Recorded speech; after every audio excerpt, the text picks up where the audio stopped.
pulmones y vamos a hablar un poco sobre lo que es la neumonía. Pero antes de entrar con la neumonía vamos a definir qué es el órgano que afecta a la neumonía. En este caso serían los pulmones. La anatomofisiología de los pulmones. Este es un órgano par, es decir, que son dos. ¿Ok? Estos están ubicados acá al lado del mediastino, en los espacios pleuropulmonares recubiertos por una pleura. Su función principal es oxigenar la sangre que proviene del lado derecho del corazón, se oxigena y luego regresa por las 4 venas pulmonares. La textura del pulmón, podemos decir que es esponjosa y lisa, son elásticos y son ligeros. En cuanto a su color, podemos decir que en la niñez son rosáceos y cuando crecemos son azulados o grisáceos. En cuanto al tamaño, peso y altura de los pulmones. El tamaño de los pulmones sabemos que el derecho es más grande que el izquierdo. ¿Por qué? Porque en la cavidad izquierda se encuentra el corazón y por lo tanto ocupa más espacio. En cuanto al peso, el derecho pesa 600 gramos y el izquierdo, como es 10% más pequeño, pesa 500 gramos. En cuanto a la altura, son de 23 centímetros por 15 centímetros de diámetro antero-posterior. Vamos a definir las cisuras o fisuras de los pulmones. Las cisuras son estas pequeñas prolongaciones que dividen el parénquima pulmonar.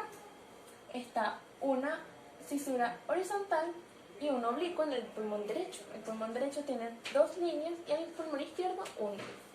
En el pulmón derecho, la fisura o fisura horizontal divide el lóbulo superior del lóbulo medio y la cisura oblicua divide el lóbulo medio del lóbulo inferior. Luego tenemos el pulmón izquierdo, que como vemos la cisura está por aquí abajo. Esta cisura oblicua divide el lóbulo superior del lóbulo inferior. Luego tenemos unas caras pulmonares, la cara costal. La cara costal es la que está en contacto con las costillas y los espacios intercostales.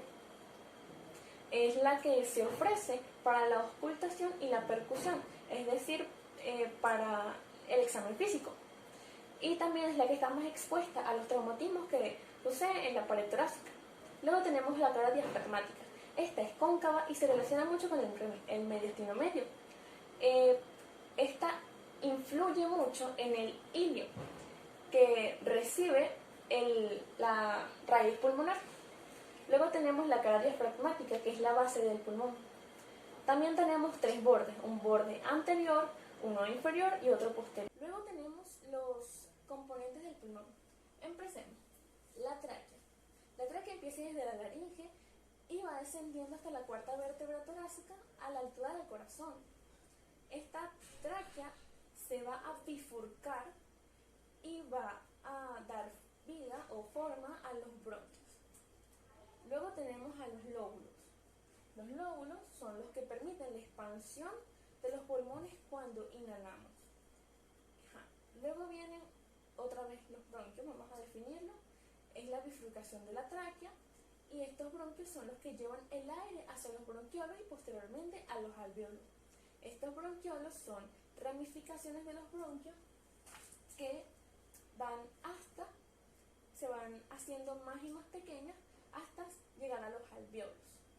Estos alvéolos, aquí podemos ver un alvéolo sano, que son los pequeños sacos de aire donde se produce el intercambio gaseoso. Vamos a hacer un paréntesis para definir la fisiología de los pulmones. Estos alvéolos son, como dije ya, pequeños sacos de aire y como pueden ver aquí, están recubiertos o están repletos de vasos sanguíneos. Entonces, cuando inhalamos, los alvéolos enriquecen la sangre con oxígeno. Entonces, ¿qué pasa aquí más o menos? Como las paredes de los alvéolos están tan llenas de vasos sanguíneos, este intercambio pasa por una simple difusión. Es decir, tenemos los glóbulos rojos con el dióxido de carbono. Este glóbulo rojo suelta el dióxido de carbono y recibe el oxígeno, los alvéolos atrapan este dióxido de carbono y luego lo eliminan cuando exhalamos. Y así se repite el proceso.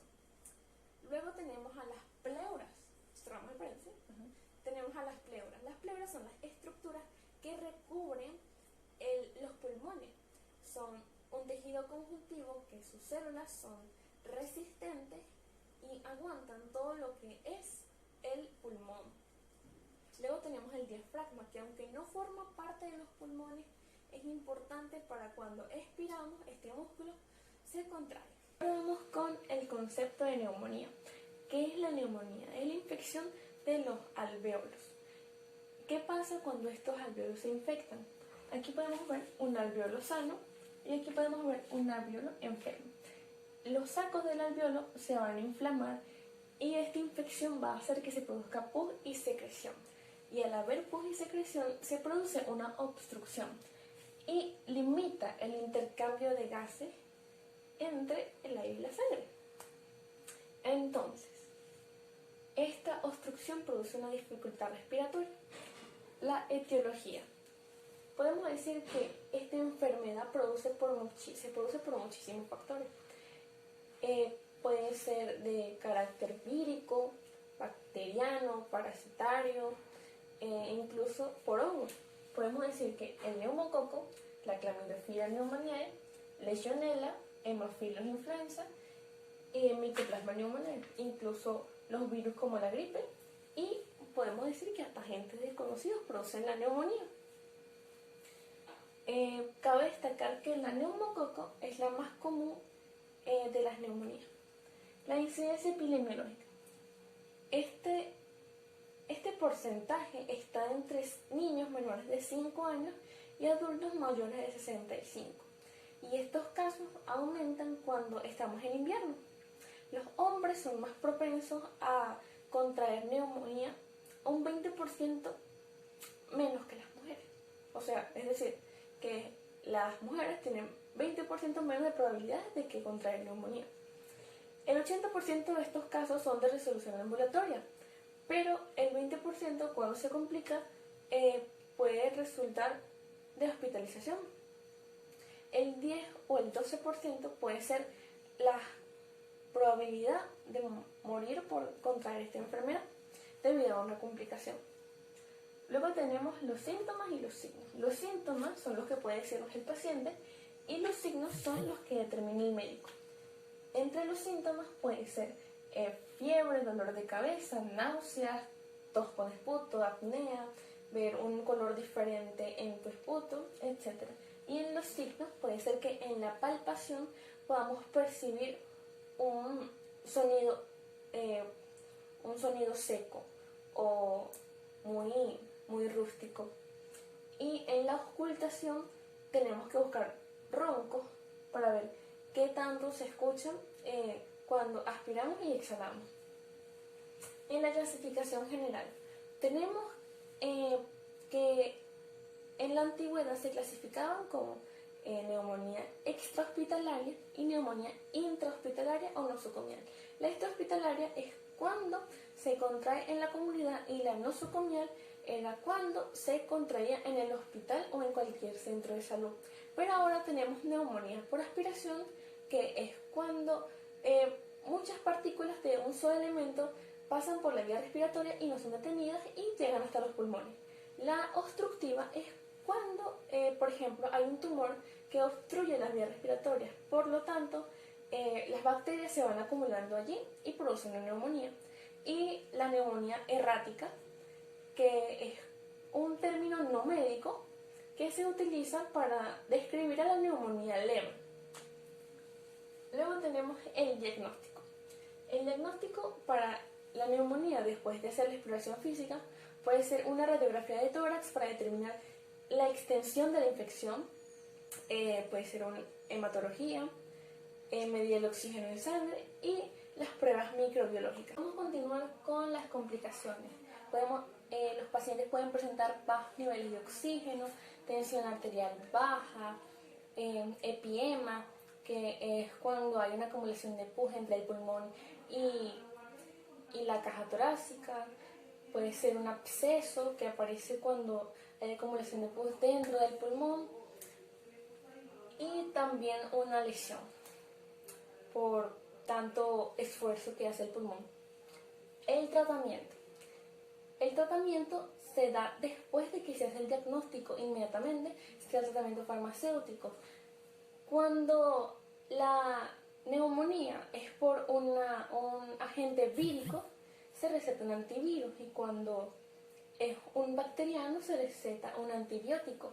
Para las neumonías más comunes es más usual usar acitromicina o flexosomicina, también claridromicina, que son familia de la penicilina. Cuando el paciente necesita ser ingresado, también se puede colocar amoxicilina por vía intravenosa. Cabe destacar que las neumonías que son más extrañas, como las provocadas por hongos o parasitarios, se puede recetar un farmacéutico antiúngico o antiparásito.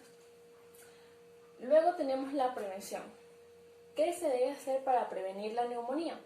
Para prevenir la neumonía necesitamos primero que todo dejar los malos hábitos, como por ejemplo el tabaco y la mala alimentación. Podemos respaldar nuestro sistema inmunológico con una alimentación balanceada, y para estar más seguros, con vacunas. Por ejemplo, la vacuna antineumococo o la neumocococida conjugada. También la Haemophilus influenzae, la anti-Haemophilus influenzae, la vacuna de la gripe y la antivaricela.